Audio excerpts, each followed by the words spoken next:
আমাদের বাসায় যখন গাজর আনা হয় তখন প্রাচ্যর জন্য সকাল সন্ধ্যা ২ বেলা গাজর দিয়ে অনিয়ন দিয়ে ওকে নুডলস তৈরি করে দেওয়া লাগে। সে খাক আর না খাক আপনি ওকে বানিয়ে দিতেই হবে। তো হ্যালো এভরিওয়ান, আজকের ব্লগটা একদম সন্ধ্যাবেলা থেকে স্টার্ট করছি। সন্ধ্যার দিকে হচ্ছে ২ রকমের নুডলস সিদ্ধ করে রেখেছি আমি, যেহেতু ও নুডলস খাবে বলে বায়না করেছে। সাথে আছে বাদাম ভাজা, আমি একটা দুটো করে খাচ্ছি। আর ফ্রিজ থেকে একটা ডিমও নিয়ে নিলাম। নুডলস হওয়ার পরে আমি মশলাটা দিয়ে দিলাম। মশলা অত বেশি ইউজ করি না, কারণ নুডলসের মশলাটা নাকি বেবিদের জন্য অনেকটা ক্ষতিকর, যার কারণে যতটা কম সম্ভব মশলা ইউজ করাই ভালো। আর এখানে হচ্ছে সাথে আছে শসা, যেহেতু ও নুডলস খাবে আর বাসায় শসা গাজর আছে, তাই এখন হচ্ছে শসাটা উপর দিয়ে সাজিয়ে দিয়ে দিলাম। দেখতে খুব সুন্দরই লাগছিল। তো এখন হচ্ছে প্রাচ্যের কাছে নিয়ে যাব। ও গাজর দেখলে অনেকটা বেশি খুশি হবে, কারণ সে গাজর অনেক বেশি পছন্দ করে। আর এখানে আমরা মা ছেলে বসে বসে সন্ধ্যাবেলা নাস্তাটা সেরে ফেলছিলাম, কারণ আজকে রাতে চিকেন রান্না করব, যার কারণে মাংসটা ভিজিয়ে আমি এখানে আগে নাস্তাটা করব, তারপরে হচ্ছে বাকি কাজগুলো করব।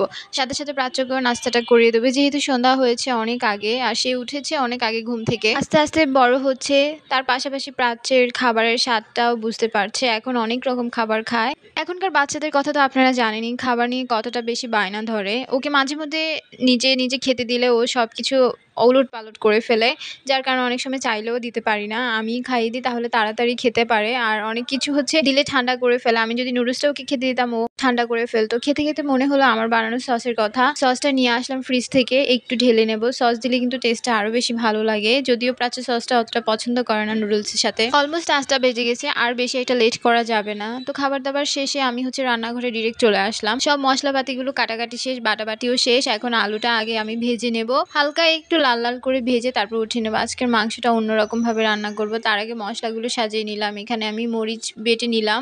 মাংসটা ভালোভাবে মেখে রেখেছিলাম মেরিনেট করে কিছুক্ষণ।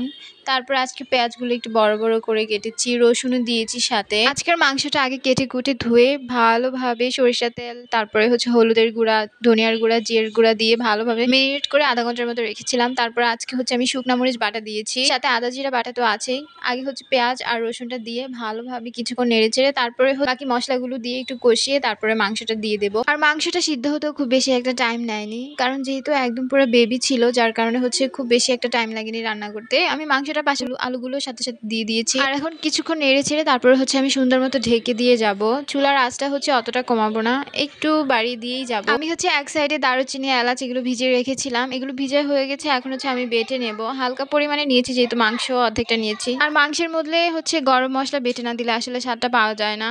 আপনি যতই বলেন না কেন, বাটা মশলার স্বাদই হচ্ছে আলাদা, যার কারণে অনেক কষ্ট হলেও এটা বাটি, কারণ আমার দারুচিনি বাটতে খুব বেশি বিরক্ত লাগে। মাংস অলমোস্ট হয়ে এসেছে, যার কারণে দারুচিনিটা বেটে নিলাম। তার পাশাপাশি ঘরের কাজগুলো করছি। এখানে এসে দেখি অনেকগুলো কাপড় রয়ে গিয়েছে, বিকালে বারান্দা থেকে এনে রেখেছি, এগুলো গুছিয়ে নেব। মাংসটা তুলেই তারপরে আমি কাপড়গুলোকে গুছাবো। আর এখানে প্রাচ্য আমার প্রত্যেকটা নেল পলিশ এখানে এনে সাজিয়ে রেখেছি, অবশ্য ভালোই লাগছে দেখতে। তো আজকের মতো এতটুকুই, আশা করছি আপনাদের ভিডিওটা ভালো লেগেছে।